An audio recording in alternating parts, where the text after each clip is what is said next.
فيلم صدي على وراثة سنتيبيغا كالسر ayaa daafurkiisa koowaad lagu soo bandhigay magaalada London kaas oo ka soo qayb galeen aqoon-yahano waxgarad iyo weliba aqoon kala duwan kuwaasoo si aad ula dhacay sheekada filimka iyo weliba habka loo soo diyaariyay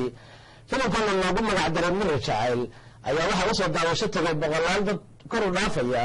kuwaasoo markii filimku soo ilaalay dareenkooda kaga waramay TV-ga Kalsan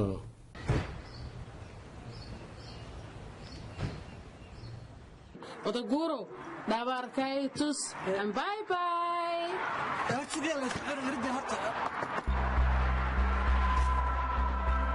Think of what I will say a million times.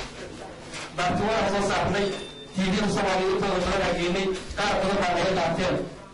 Or over a cousin TV, or something that he didn't give me, what I'm gathering it, think that's a really million time now. But I was saying, we should say what you're I will say, La, you to go to full of our shadow guy, can you have to be in our home? Can you have put a last of the lifetime about the one you can say, waxaan ugu dhiirigeliyay in aan film sameeyo dabcan saaxiibadii dhiirigelinta markii laga soo tago baahida maanta bulshadeedu u qabto in la helo filmaan Soomaaliyeed oo dhaqan iyo diin iyo qurux Soomaaliyeed gudbinaya oo aan maanta heli karno in adduunka la tartamo iyo dalalka annaga la midka in la tartamo filmaan macquul soo saarno hadan kan waan bilownay dabcan kan hadda aadaateen caawa laba qayb waa qaybtiisa labaad marna haddii rabbi ka helo waxaan jirnaa inaan sameeyno musalsal Soomaali ah oo qiyam Soomaalinimo iyo diin iyo dhaqan Soomaalinimo gudbinaya oo TV-deena iyo dadkeena ay ku haqabeelaan ku entertainment u noqoto ku meeldaashaan ku raaxaystaan dhaqan iyo diin ay ka bartaan inta filimkan sameysay oo cali aar ku cawintay iyo inta soo xaadirtay oo caawa filimka daawatay inaan u mahad celiyo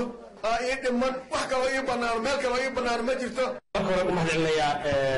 dadka sharafta leh qiimaha leh runtii waqtigooda qaaliga u soo huray inay yimaadaan daawadaan fikirka uu walaalkeen cali aar director ka ahay isla markaasna uu soo kan yeeray bal in fikirka isaga uu sameeyay iyo kulayta walaalihii ka caawinay oo aan wada daawanayno runtii waa wax aad u wanaagsan waa wax jiran reality-ga London ka jirto ka fasiraya aadan uga mahad celinaya insha Allah soo barbaara filimka aad iyo aad kulli wato hadda waan daawado filimka aad buu qurux badnaa dabcan waxyaabo badan kulli wato maaragtay just the beginning waxyaabo badan waa soo socota kulli ma sha Allah filimka aad buu qurux badnaa waan ku faraxsanahay inaan daawado filimka oo cali aar sameeyay ma sha Allah filimka kani wuxuu filim aad u cajiiba oo runtii cilmi ah oo admadasho inuu iskuul yahay oo kale waxbarasho oo kale aan oran karnaa in ma garanaysaa waalidka iyo ma garanaysaa ilmaha odayaashu mararka qaarkood sida ay suubiyaan oo kale macnaha filim wuxuu ahaa runtii dadka daawadahay uu noqonayo tusaale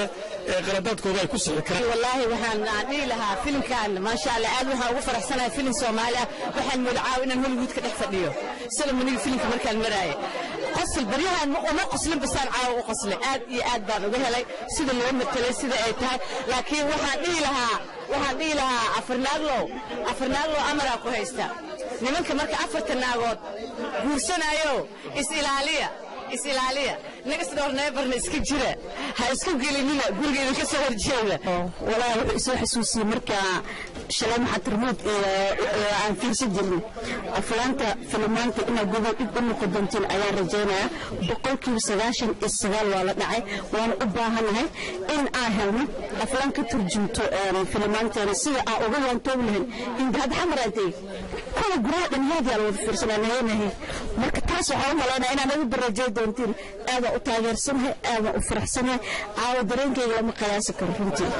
filimkan filim xusuus aad iyo aad soo xasuusay waagayna hore Soomaaliya sida aan riwaayadaha aan ugu fiirsan jirnay tiyaatarkeena qaranka camal ayuu la soo xasuusiyay waa wax aad iyo aad annaguna ilmaheena ay ku kubcayeen annaguna maskaxdeena ay ku kubcayso maadaama aan 20 sano qurbada wareegayno oo meelaha anagu aan ku jahawareernay hadda laakiin aan soo xasuusanay dhaqankeena iyo mahmaayada Soomaaliya aan dhigi jirnay ilmaheena iyo dadkeena waaweyn hadda aad iyo aad ayaan ugu faraxsan